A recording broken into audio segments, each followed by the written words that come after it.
afternoon and welcome back to My Harlem Portrait, the show that aims at shedding the light on the fundamental contribution of African Americans to the building of this country and on Black excellence. To represent Black excellence today, we are going to talk about the BIV, Broadway Inspirational Voices, that celebrated recently 3 decades of hope, unity, and music. And we are going to talk about this with its founder, Tony nominated Michael McElroy, and with a BIV executive director, Angela Grovey. Welcome to My Harlem Portraits. Thank you. Glad to be here. I'm very, very happy to have you. I've been following what the BIV does, and the work is amazing. I usually participate to and attend your events. This year I was sick, unfortunately, and I've heard from all my friends who were there that it was just as amazing as usual and as magical as it is usually. And what I think about your event and your concert, the main thing that comes to my mind is family. You feel there is a family there that is supporting you and you feel the love. And I think in these times, that's the most precious thing that you can give anybody. So, first thing to both of you, tell us what the BIV is, who composes it, and what it represents both for you personally and for the Broadway community. Let's start with the lady. Great. First of all, thank you so much for having us here and allowing for an opportunity once again for me to speak with and learn from my friend and founder of Broadway Inspirational Voices, Michael McElroy, who created and founded Broadway Inspirational Voices 30 years ago.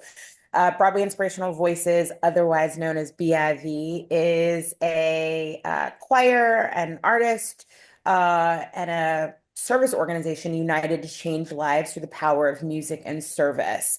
It started originally with a concert in 1994 and has blossomed into this amazing organization that now has a very, very hefty arts and education program. We do a lot of services for underserved communities in the New York area and outside of that area because of this genius's yes 30 years ago, which we have been celebrating all year long. The BIV family for me personally really allows me as an artist, a working artist, to find balance in my life. Currently, I'm working in the television and film industry, which I'm very, very blessed to do. And so half of my life, half of the year, I work in that industry. And the rest of the time, I get to sort of spend giving back to the community, to the people that I love, not only in New York, but all around through the arts because of Michael's vision. So I'm here for life. I love this organization that Michael created. Wonderful. Michael, tell me about that. Thank you, Angela. That was really beautiful. So as Angela said, I started the choir, and it didn't even have a name in 1994. I went to Tom Viola, who was also honored on Monday, who was the head of Broadway Cares Equity Fights AIDS, and asked, at that time, it was the height of the AIDS epidemic, and our community was decimated. Being in New York City, where it was, ground central for seeing how the lack of support and lack of information and the lack of political communication about what was happening. But being theater people, we come together and wanted to make sure that our fellow community members were taken care of. And so Broadway Cares was one entity. Equity Fights AIDS was through our union, was a different entity started by Colleen Dewhurst. And they came together, and Tom Viola was the executive director. And so in those first few years, many of us who were on Broadway at the time were doing cabarets and concerts to fundraise for Broadway Cares Equity Fights AIDS. And it was a very much kind of like boots on the ground kind of, we fundraise and then we help our community members. I'd done a cabaret in 92 and 93. And then in 94, I went to Tom and I said, for me, being a church kid who grew up in church and had to kind of find my own journey, I was able to discover or to understand how powerful gospel music is outside of religious dogma. There's just something about the evolution of how this music came to be that carries a lot of joy, of power, and I wanted to bring that to our community. And it was important to me that it be a diverse group of artists, so that we reflect back to the audience what they see on, the folks singing in front of them. And it was just a concert to raise money for Broadway Cares. And that first year, as I said, there were 11, 12, including myself. And the response was more than I could have possibly dreamed it could be. Just the amount of healing, the amount of love, the amount of support that people felt in the room to be able to experience this music and to experience the experience in any way that they felt possible because it was a safe environment for them to do so. So many people within our theater community who come to New York City are coming from something, right? And in many environments, sometimes they are not welcomed because of who they are, how they identify. And to have a space that was spiritual, that said, everyone is welcome. Everyone is welcome to come and exist in this space in the way that you feel comfortable existing. No judgment, nothing but love and acceptance through this music. Was very powerful and very healing for our community. So as Broadway Cares continue to grow and to thrive and do more and more, not just within our community, but across the United States and globally, the choir itself also continued to grow and to thrive and become its own entity, first as an LLC, and then eventually as a nonprofit because we wanted to do more outreach and become more of a service organization. So we started just as an annual gospel concert for Broadway Cares, and that was 94 to 99, 2000. And then we became Broadway Gospel Choir, then we became Broadway Inspirational Voices as it's known today. And it's a magnificent thing. It's just inspiring, uplifting. I mean, for me, who I'm not an artist, I'm not I'm not a singer, a dancer, but participating to these events that you have makes me feel part of it. Mhm. And as you said, you accept everybody, no judgment, no nothing. Mhm. Critics, and this is the beautiful thing. For example, when they ask me, when they invite me as press and ask him if I am a critic, I say no. I'm not a critic. I'm not here to criticize. I'm here to watch and learn. If I Mhm. don't like something, I don't talk about it. Mhm. Mhm. Because I think that each one of us has its own taste, and Mhm. my taste should influence you in any way because I got the power of writing or doing a show about it. That's not fair. Mhm. So that's why I really, and then the quality of the artistry. I saw Audra McDonald cry during one of these concerts when she was honored. She was sitting next to me. I saw her tears coming down, and it made me cry too because the emotion was so high. You're wonderful what you do. So you have answered on many of my questions because I was going to ask you, Michael, what moved you to create it?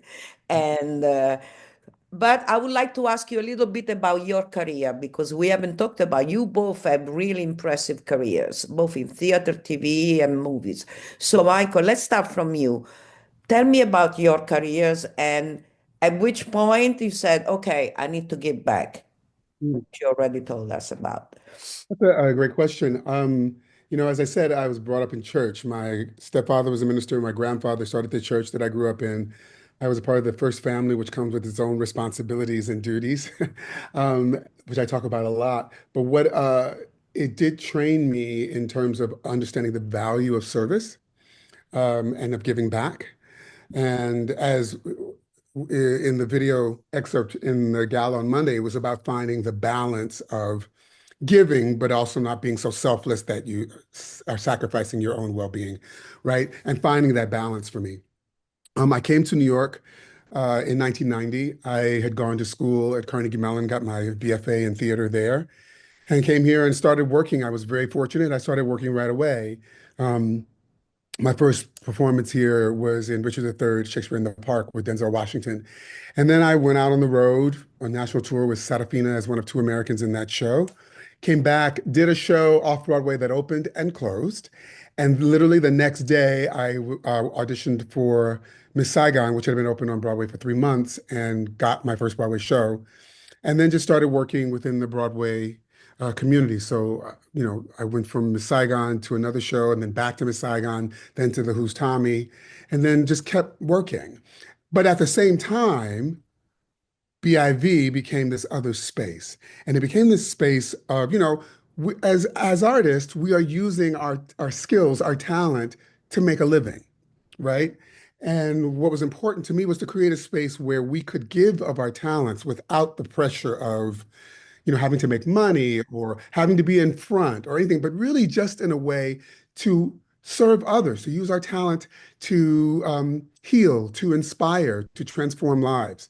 And so all the while that I had my career on Broadway, I was still doing BIV, and BIV was growing and thriving and continuing to evolve as we moved forward with all these wonderful opportunities that we got to tour and to sing on other people's CDs and to create CDs and all the things, do Tony Award telecasts, all the things we got to do while still doing my own career. So for me, I always look back and it never looks like I ever was not working because artistically, I was always doing something.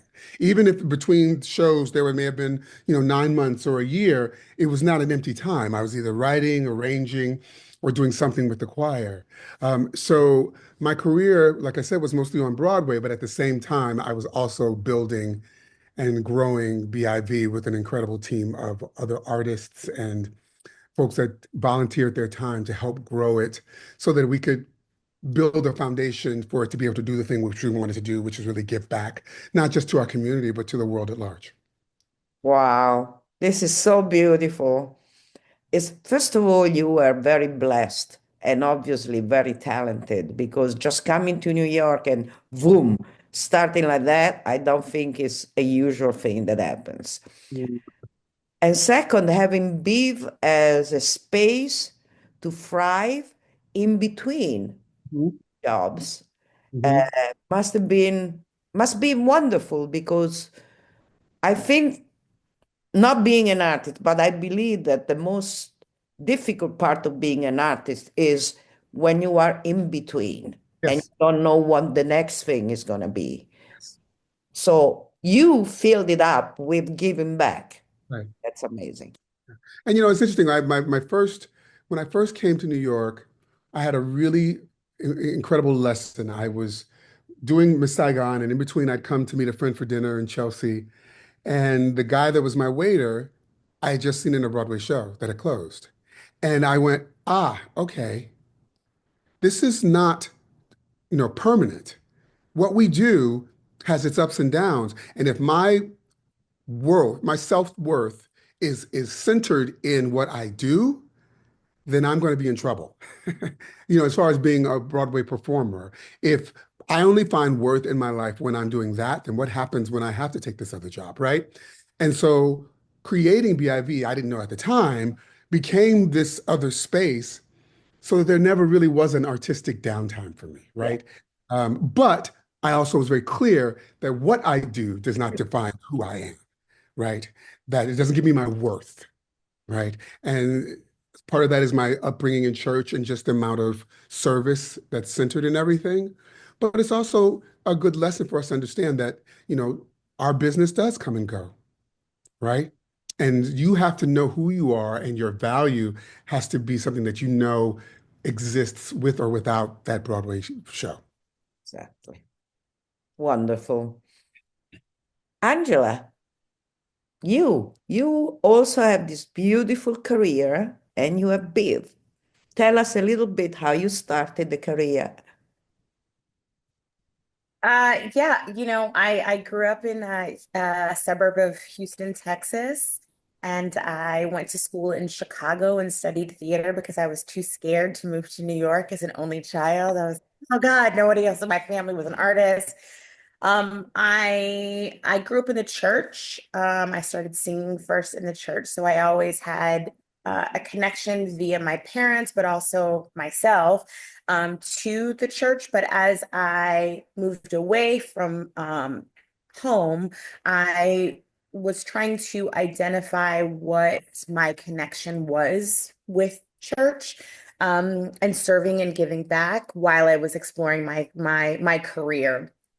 I moved to New York. I started working in regional theaters, and my big dream was to be on Broadway, and then the universe, God, blessed me with like booking my first film before I ended up on Broadway. So, Fantastic. You like, weren't even thinking about it, and it just happened, right? and along the way, I've had a lot of like great blessings. And one of them was the BIV family. I did an off-Broadway show called Wig Out at the Vineyard Theater in 2008, where I was in a show with Nathan Lee Graham, who is a beautiful artist friend of Michael's. And Michael actually saw that show. And so that's when Michael sort of saw me first. And then I got the invitation to sort of join BIV, which was really, really exciting. And I found my way to BIV eventually when like my schedule aligned with it. But the biggest thing for me, I think, in coming to BIV and knowing why this is my place, my home, is I was at a Broadway show eventually, and it was not a successful Broadway show, and I was devastated when it closed, and I had to call Michael and say, "Well, I got to take this other job because I didn't have the security of this Broadway show, and I had just gotten my own apartment." And Michael just spoke into my life and reminded me that like I wasn't built to be fearful. And Mhm. it's that I Yeah. know so many other members of the choir have experienced and some of his friends have experienced when you get to be in community with him is that he is such a beautiful reminder of like who we are and what I think we're created to be. And so I think that continues to be my pulling point to BIV is I really want to make sure that I can hold space for the next generation the way that Michael held space for me. And no matter what my career is doing, as Michael sort of just hinted at, is that it's just uncertain when you're a part of the arts communities. You don't know what tomorrow holds. The thing that it's important to me is to make sure that I'm leaving this place a little bit better than I found it. And I have identified that Broadway Inspirational Voices is my place to do that. And I feel very, very strong about making sure that we are a safe place for not only artists, but other members in the community who might feel forgotten or underlooked, underserved. And it is a great passion in my life to be able to hold that space and create it and maintain it for generations to come. Yes, wonderful, very beautiful. Uh, I would like to talk about the awards and what the awards recognizes. And I'm going to ask Angela because I can't ask you since you were one of the nominees or one of the honorees, right? So how do you choose the awardees, the honorees, and tell us these two honorees this year, your friend Michael Duran McElroy, who we are talking to, and who is the creator, and Tom Viola. Tell us why you chose that. So every year, when Michael was still the artistic director, we did our first gala, and we did the Inspiration Award, which is an acknowledgement of an individual or a corporation that has a connection, a natural connection with the organization. Since then, we have continued that. And so this year we gave an Inspiration Award and a Founder Award because there can only be one founder of Yeah. Broadway. And it must go to Mr. Michael McElroy.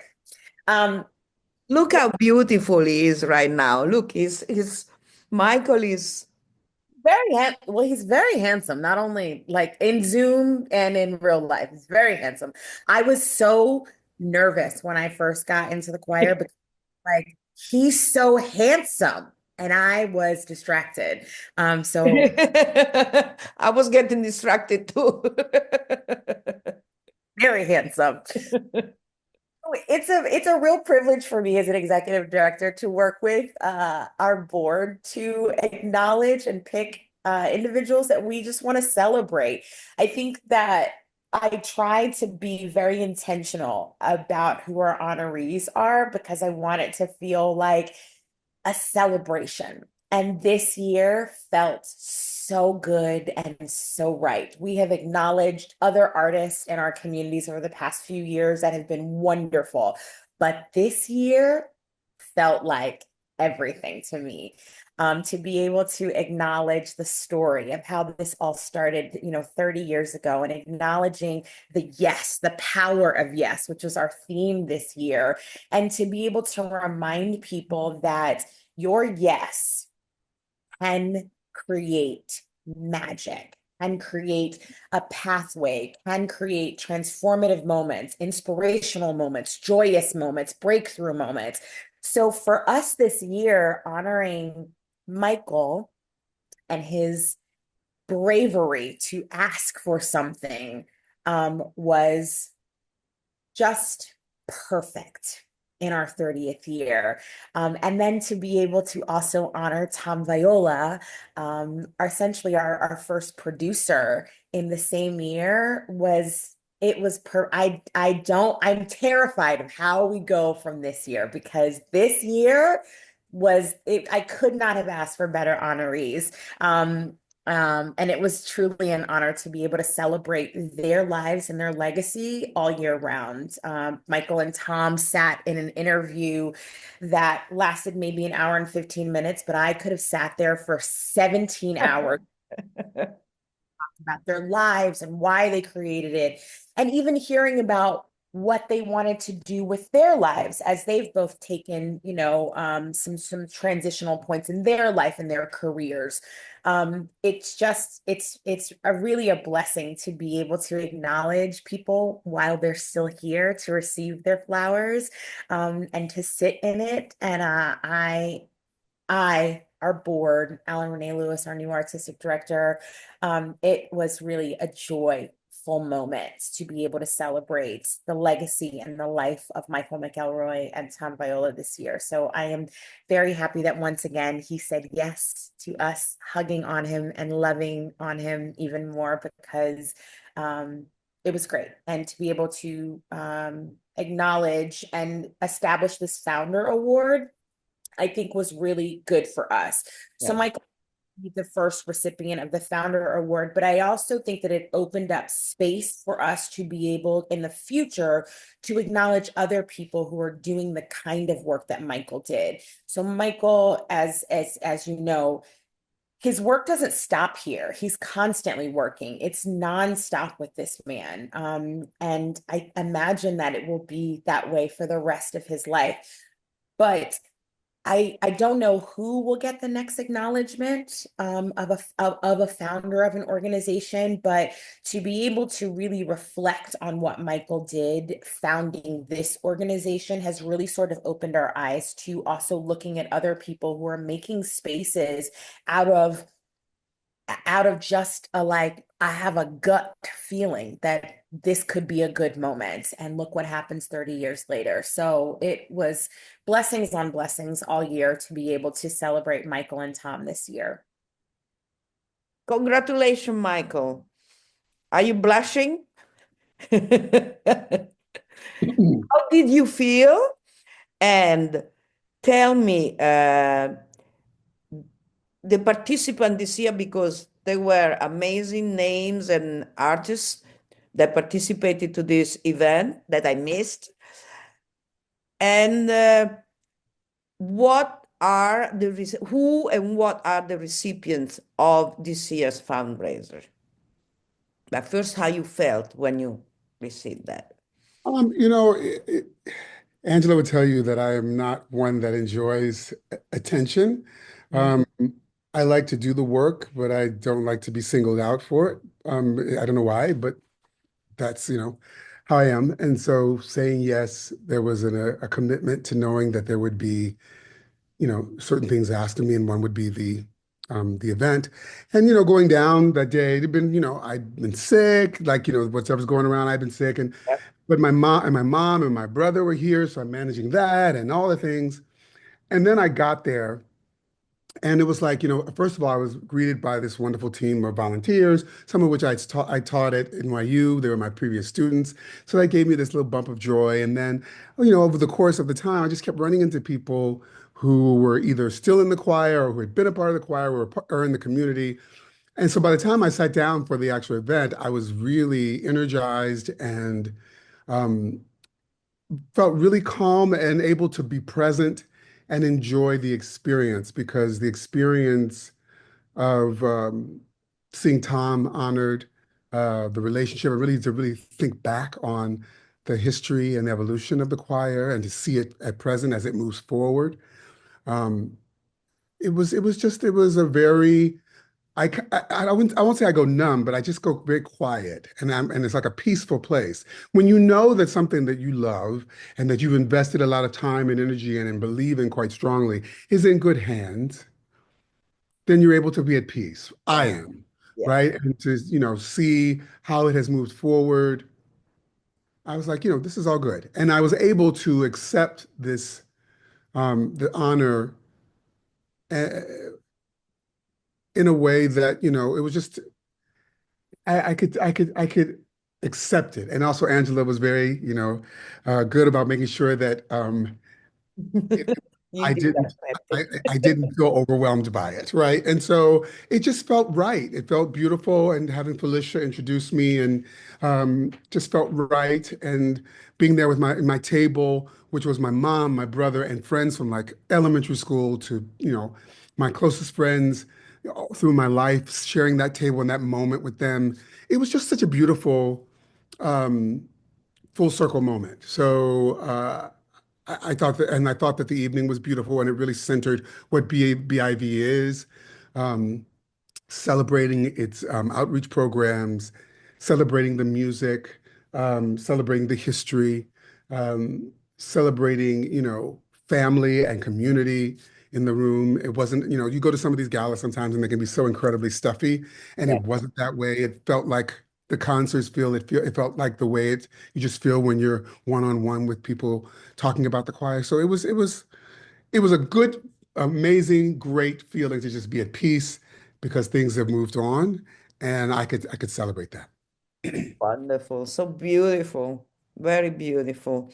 And um, tell tell us, both of you, about the result for this year, because I read that in the last 3 decades you have reached out to the local organizations, and so the proceeds from this last fundraiser, tell us about who do they go to and for what, because that's very important, because you are not just a beautiful and fantastic organization, you do something really concrete. So you can start. Yeah. This fundraiser really goes toward our arts and education programs. So we have partnerships all over the New York area and the tri-state area, as well as some partnerships also in California.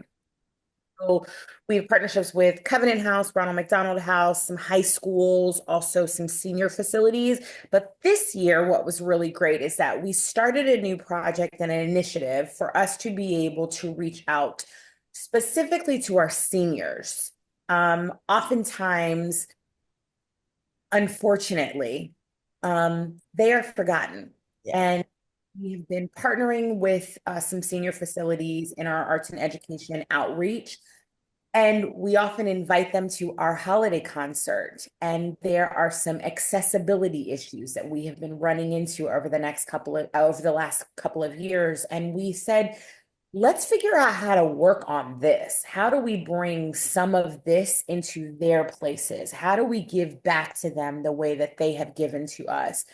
We sit at the feet of so many of our mentors, and it is such a blessing, and they give to us, and it's really something I'm very, very passionate about, and Alan as well, our artistic director, about making sure that we do not forget those that are a little bit older than us, and that they also get to access this and celebrate and mourn and rebuild and transform their lives, which is what we do when we are gathered. So the proceeds from this year's fundraiser go toward those initiatives.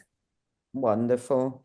And it's, as I said, it's very concrete things. So I read also Covenant House because, yes, the senior are forgotten sometimes, but also the young people are forgotten sometimes.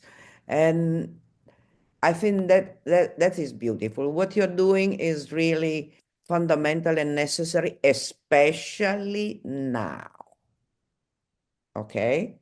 Especially in this moment, which I think is one of the most dangerous in any way in my lifetime. One of the most dangerous all over the world because the world is going crazy.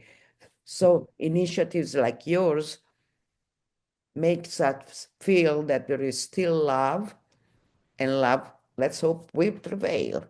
One words from each of you, a message for the future for the young people, for Michael. Our message to people in general about, I would say there are a couple of things. One, if you have the ability to support the arts, I said this in my speech on Monday. It is not a surprise that the arts are under attack, right? That arts organizations are under attack. Art is the heartbeat of a civilization, right? We are the people who throw a mirror up. We're the people that, advocate for. We're the people who lift up humanity in all the different forms of art that exist. So if you have an opportunity to support an arts organization or support a young artist that wants to go to school to do this, please do.